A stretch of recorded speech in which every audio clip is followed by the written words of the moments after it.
this video. I am Kishore Changadia from Aspire Public School, Mota Waracha, Surat. Subject છે mathematics. નમસ્કાર વિદ્યાર્થી મિત્રો.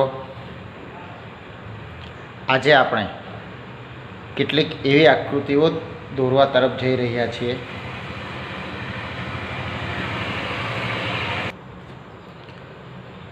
જે આકૃતિઓ ચોક્કસ માપથી દર્શાવવી પડે છે.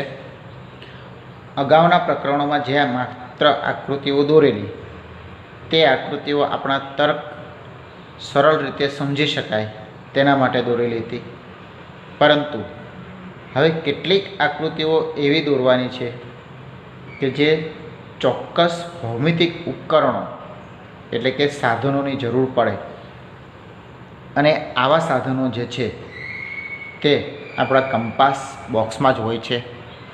અહીં આપણું જે ચેપ્ટર છે તે આ છે, પ્રકરણ નંબર 11,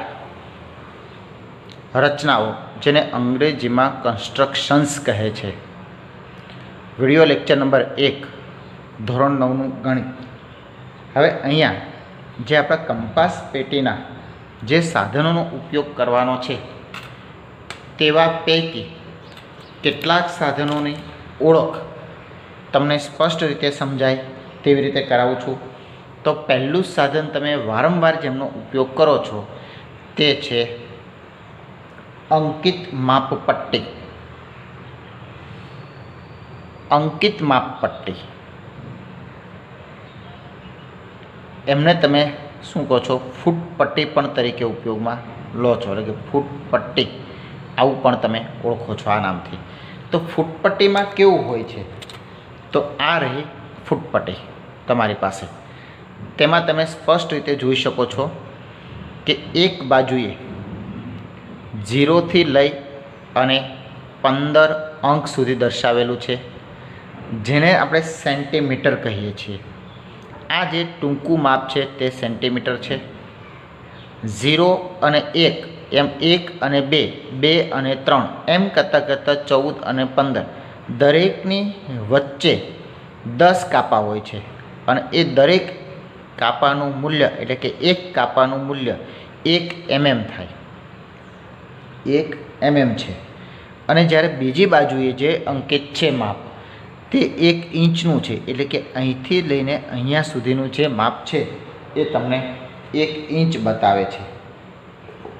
1 ઇંચ એટલે એમ ગણો તો ફૂટપટ્ટી જે છે મોટી 1 ફૂટના એના 12 ભાગ થાય. એટલે અહીંયા જે છે એ સેન્ટીમીટરમાં છે. આ અહીંયા 0 લો તો આટલે 1, આ 2, અહીંયા 3, 4, 5 અને 6, એટલે 6 ઇંચ 15 સેન્ટીમીટર થાય. તો આમાં આ સ્કેલ પર માપ એટલે કે આંકડાઓનું અંકન કરેલું હોવાથી એને અંકિત માપપટ્ટી તરીકે ઓળખવામાં આવે છે. હવે બીજો ભાગ જે છે એટલે કે બીજું સાધન એટલે કે બીજું ભૌમિતિક ઉપકરણ, જેને કાટખૂણિયાની જોડ કહેવામાં આવે છે. કાટખૂણિયાની જોડ. તો કાટખૂણિયાની જોડને તમે આ રહ્યું કાટખૂણિયાની જોડ, એટલે કે અહીંયા જે ખૂણો છે એ કાટખૂણો છે. હવે આવા બે સાધનો હોય છે આપણે કંપાસ પેટીની અંદર. બે સાધનોમાં બંનેમાં આ કાટખૂણો જે છે એ સમાન હોય, જ્યારે બાકીના બે ખૂણા છે એ જુદા જુદા હોય. જુદા જુદા એટલા માટે કે એક કાટખૂણો, તમે જાણો છો કે ત્રિકોણના 3 ખૂણાના માપનો સરવાળો 180 થાય. જો એક ખૂણો 90 અંશનો હોય તો બાકીના બે ખૂણામાં બે શક્યતા રહેલી છે. એક કે એક ખૂણો 45નો તો બીજો પણ 45નો, અથવા આ એક 90 છે તો એક 30નો હોય અને એક 60નો હોય. આ જે છે આપણી પાસે એમાં 45ના માપવાળો ખૂણો નથી. આપણી પાસે છે એ 30, આ ભાગ છે એ 30નો છે, આ 60નો છે અને આ 90 છે. એટલે 90, 60, 30, 180 આવા આપણી પાસે બે હોય છે. બંને 45-45ના અને 1 90, આવું એક કાટખૂણિયાની જોડ. કાટખૂણિયો બીજું કાટખૂણિયો હોય છે એક 60, 30 અને 90. તો અત્યારે તમને જે હું બતાવી રહ્યો છું એ જે છે એ છે તમારી પાસે 60, 30 અને 90નું કાટખૂણિયો. ત્યાર પછી ત્રીજું જે છે ઉપકરણ એ છે વિભાજકની જોડ. વિભાજકની જોડ. હવે વિભાજકની જોડ એટલે શું? તો તમારી કંપાસ પેટીની અંદર આવું એક સાધન હોય છે જેમાં આ જે શાપ સોય છે એવું બેઉ બાજુ શાપ, બંને બાજુ જો આવી સોય હોય તો તેને વિભાજક કહેવાય. અને આમાં બીજું જે છે એ પરિકર. ચોથું જે છે પરિકરની જોડ. આ જે છે એ વિભાજક છે અને આ છે પરિકર. પરિકરમાં શું હોય તો પેન્સિલનો તમે ઉપયોગ કરી શકો, જ્યારે વિભાજકની અંદર બંને સોય હોય છે. અહીંયા એક સોય અને એક બાજુ તમે પેન્સિલ લગાવી શકો. આ પેન્સિલને તમે બોલ્ટ ખોલી આગળ પાછળ જેવી જોઈએ એવી રીતે તમે આગળ પાછળ આમને કરી શકો. આમની મદદથી આપણે વર્તુળ કે ખૂણા દોરી શકીએ છીએ.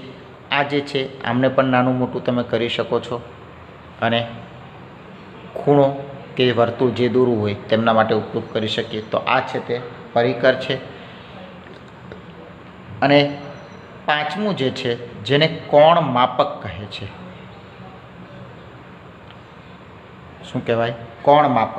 તો કોણ માપક કેવું હોય છે તે જોઈએ આપણે. અહીંયા મારી પાસે જે કોણ માપક છે એ આ છે કોણ માપક. તૂટી ગયું છે પણ આ કોણ માપક છે જે અર્ધવર્તુળ તમને દર્શાવે છે. આમના પર અંકિત કરેલા હોય છે ખૂણાઓ તમે જોઈ શકો છો. અહીંથી તમે માપો તો એક આ સીધી પટ્ટી અહીંથી આમ ઉપર લો તો અહીંયા 90 અંશ થાય, એટલે કે કાટખૂણો બનાવે. હવે હંમેશા 0થી તમે ચાલુ કરો તો અહીંયા 10, 20, 30 એમ કરતાં ઉપરની તરફ જાય છે. આ 90. આ બાજુથી જો ચાલુ કરો તમે તો અહીંથી 0 બહારની તરફ તમને 90 બતાવે છે, અહીંથી બતાવો તો 0 અંદરની તરફ 90 જાય છે. દરેક ખૂણાના માપ છે અને હંમેશા આપણે માપીએ છીએ ત્યારે જમણી બાજુ 0 લઈ અને ઉપરની તરફ એટલે કે ઘડિયાળના કાંટાની વિરુદ્ધ દિશામાં માપી અને ખૂણો માપીએ છીએ. અહીંયા આટલા જે સાધનો બતાવ્યા તે સાધનોનો આપણે ઉપયોગ કરીને એટલે કે આ ઉપકરણો ભૌમિતિક ઉપકરણોનો ઉપયોગ કરીને આપણે કેટલીક રચનાઓ બનાવવાની છે જેમાં ખૂણાના માપ હશે, ખૂણાનું દ્વિભાજક હશે, આવી વગેરે વગેરે રચનાઓ છે. આપણે સ્વાધ્યાય 11.1થી શરૂઆત કરીશું. અહીં રચનાની જે પ્રતિજ્ઞા આપેલી છે તે આવી છે. પહેલી રચના: આપેલ કિરણના ઉદ્ભવ બિંદુ પર 90 અંશના ખૂણાની રચના કરો અને તેને પ્રમાણિત કરો. એટલે કે આમને આપણે માપીશું, એવું કરીશું. તો સૌ પ્રથમ ઉદ્ભવ બિંદુ પર 90. તો અહીંયા સૌ પ્રથમ આપણે એક કિરણ દોરીશું જે આ કિરણ છે.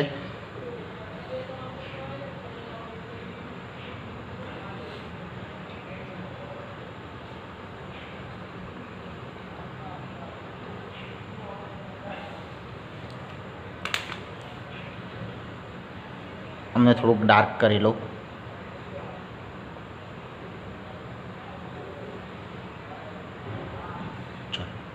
આ કિરણ છે.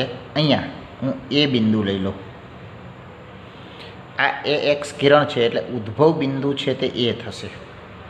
એ સાથે તમારે 90ના માપની ખૂણો બનાવવાનો છે.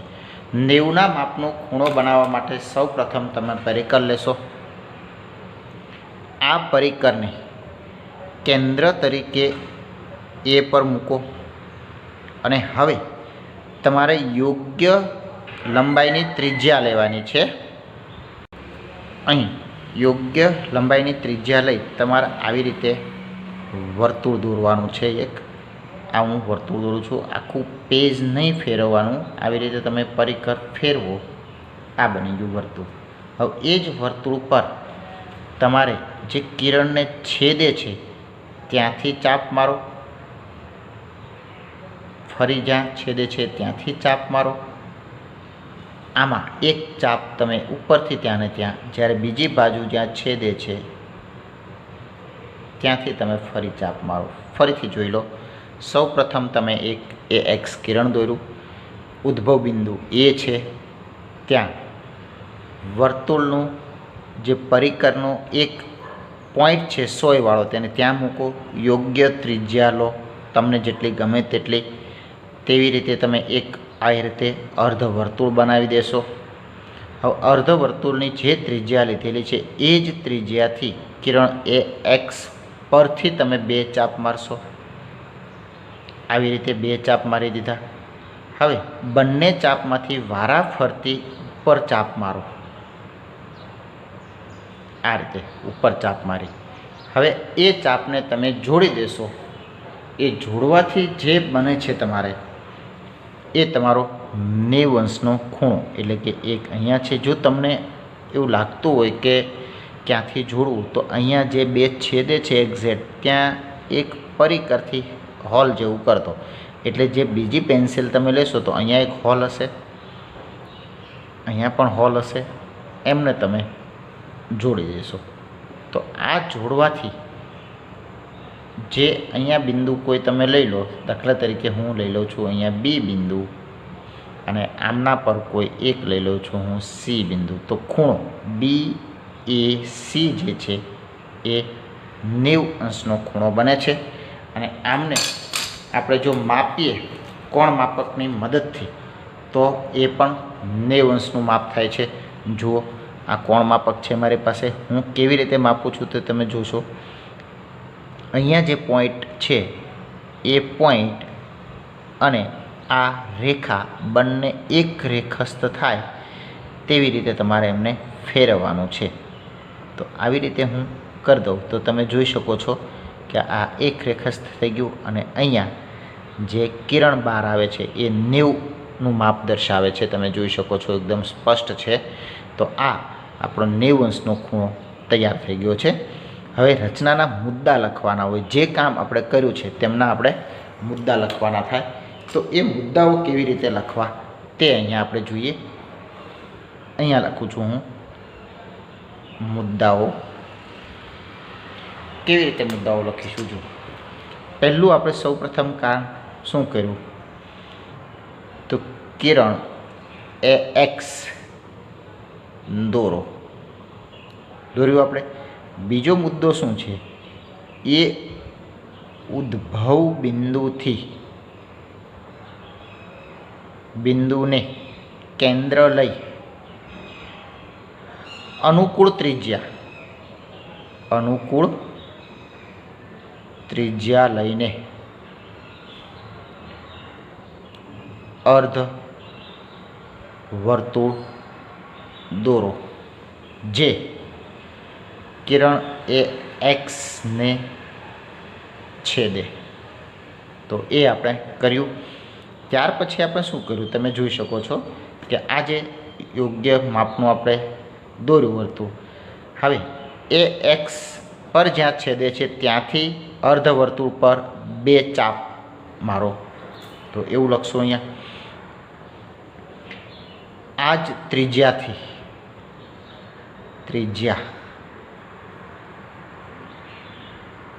લઈ એ એક્સ પરથી અર્ધ વર્તુળ પર વારા ફરતી 2 ચાપ રચો. અહીંયા વારા ફરતી 2 ચાપ રચો. આ એક ચાપ, અહીંથી આ બીજું ચાપ, ચોથો. હવે બંને ચાપ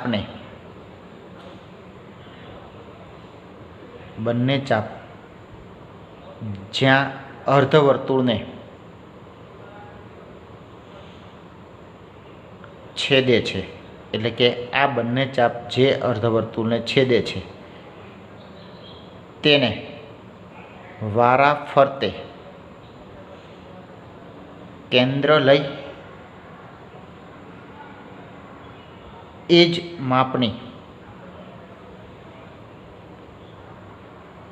ત્રિજ્યા લઈ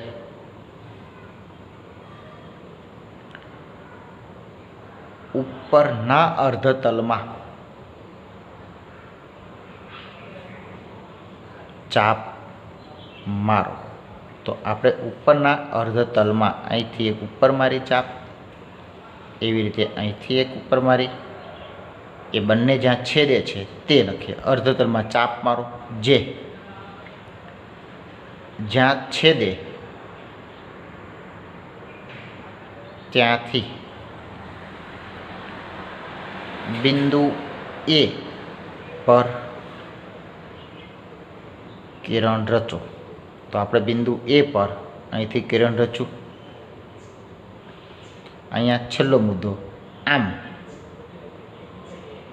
ખૂણો BAC, ખૂણો BAC એ માગેલ રચના 90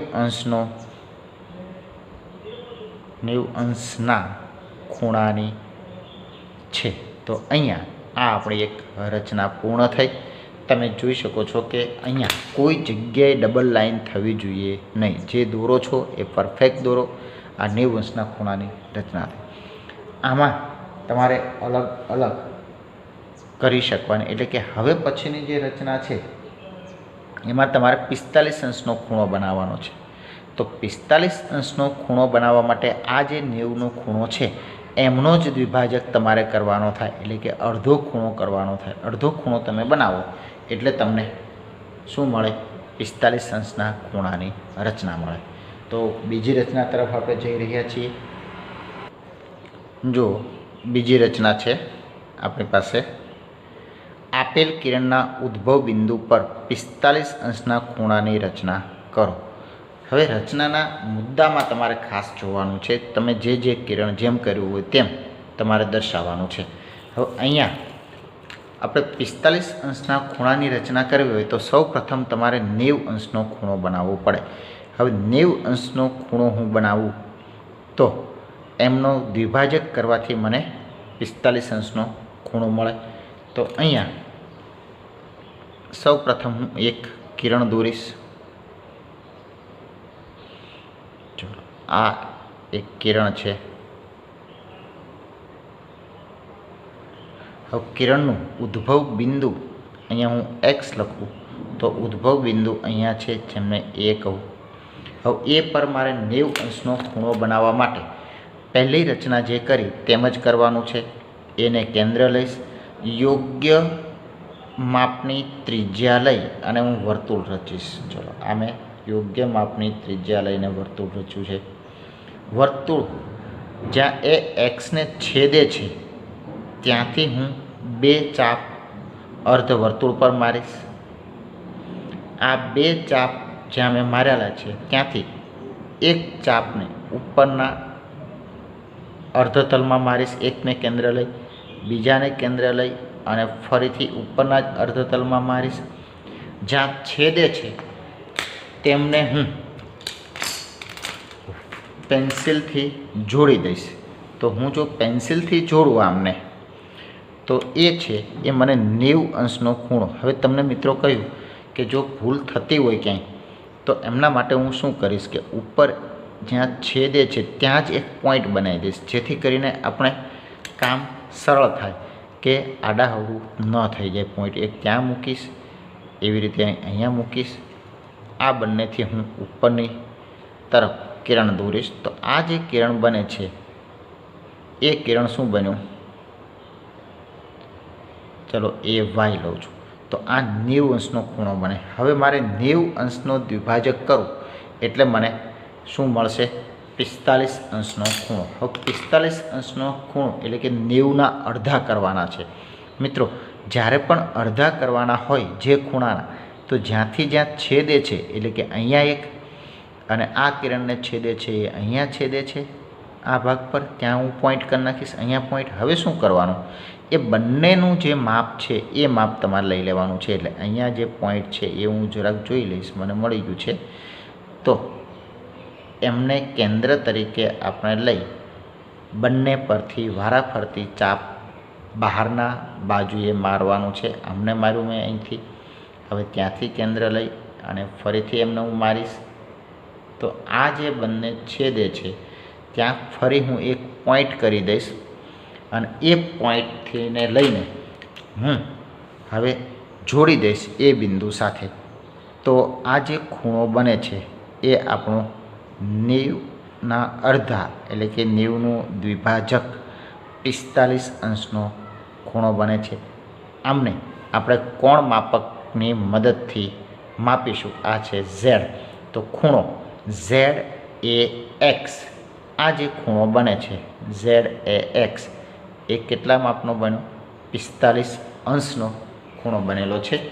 આપણે આમને પ્રમાણિત કરવા માટે એટલે કે કોણ માપકની મદદથી હું માપું છું. જો આ કોણ માપક છે, અહીંયા પહેલાં હું દર્શાવી દઈશ બંનેને કે જે આ લાઈન અને આ લાઈન ઊભી થઈ તો એ 90 અંશનો ખૂણો બનેલો છે. બન્યો 90. હવે એમના તમે અડધા કરો એટલે આ જે કિરણ છે એ તમે અહીંયા જોઈ શકો છો સ્પષ્ટ રીતે કે અહીંયા 45 એમને દર્શાવ્યું છે. તમે એકદમ શાર્પ નજરે જુઓ તો અહીંયા 45 આપેલું છે. એ અહીંથી ચાલુ થઈ અહીંયા બહાર નીકળી ગયું કિરણ. તો એ ખૂણો છે એ 45 માપનો ખૂણો સ્પષ્ટ રીતે તમારો બની ગયો છે. હવે આપણે રચનાના મુદ્દાઓ લખીએ. તો અહીંયા મુદ્દાઓમાં શું થશે? તો સૌ પ્રથમ આપણે શું કર્યું?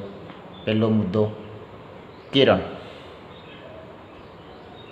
એ એક્સ દોરો કર્યું. બીજા પર શું કર્યું? ખૂણો વાય એ એક્સ બરાબર 90 અંશ થાય તેવો રચો. ત્રીજા મુદ્દામાં શું કર્યું? ખૂણા વાય એ એક્સનો દ્વિભાજક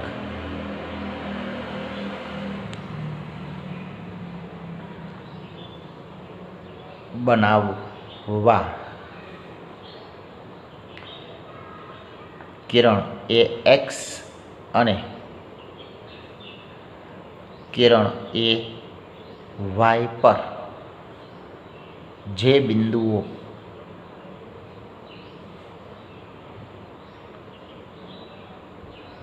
જે બિંદુઓ 90 અંશના માપ માટે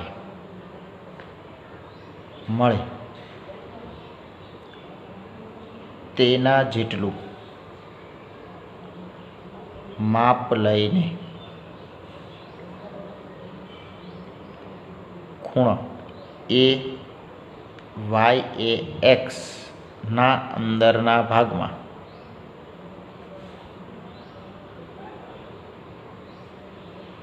ચાપ રચો. આ ચાપ જ્યાં છેદે ત્યાંથી એ બિંદુમાંથી કિરણ એ ઝેડ રચો. પાંચમો મુદ્દો આમ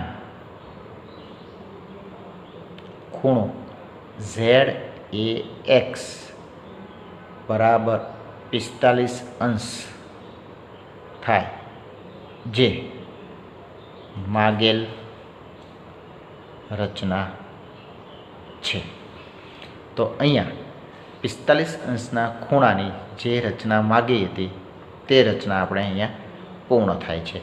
હવે પછીના લેક્ચરની અંદર આપણે 30 અંશ, 22.5 અંશ, 15 અંશ 75, 105 અને 135 વગેરે જેવી રચનાઓ આપણે જોઈશું.